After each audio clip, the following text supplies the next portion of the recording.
Subscribe now and press the bell icon. Never miss an update. इलाका किसी का भी हो, धमाका छोटा भाई का होगा।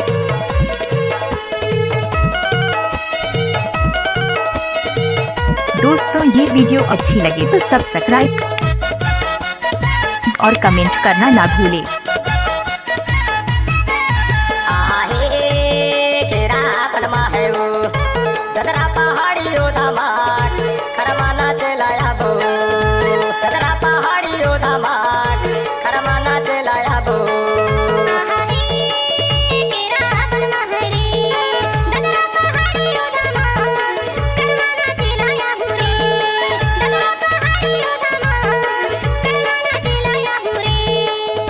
आप सुन रहे हैं डीजे छोटा धुर्वे का मिक्स।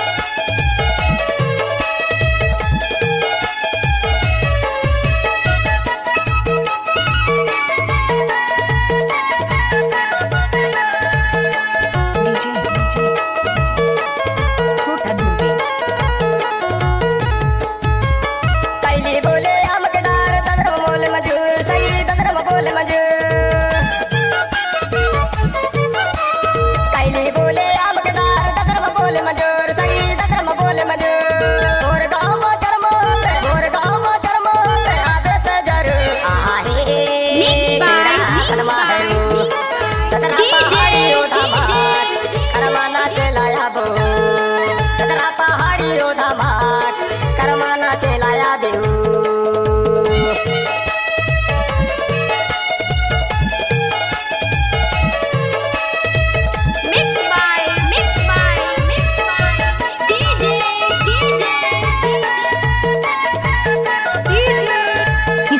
धुर्वे जी का मिक्स।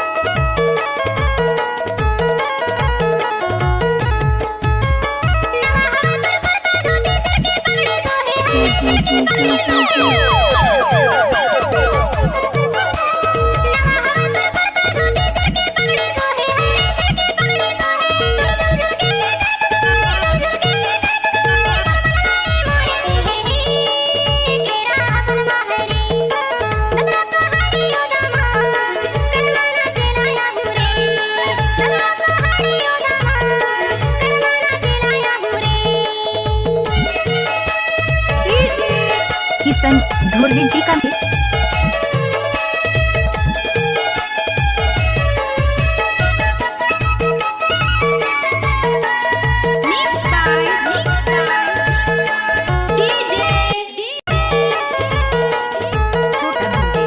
एक्सक्लूसिव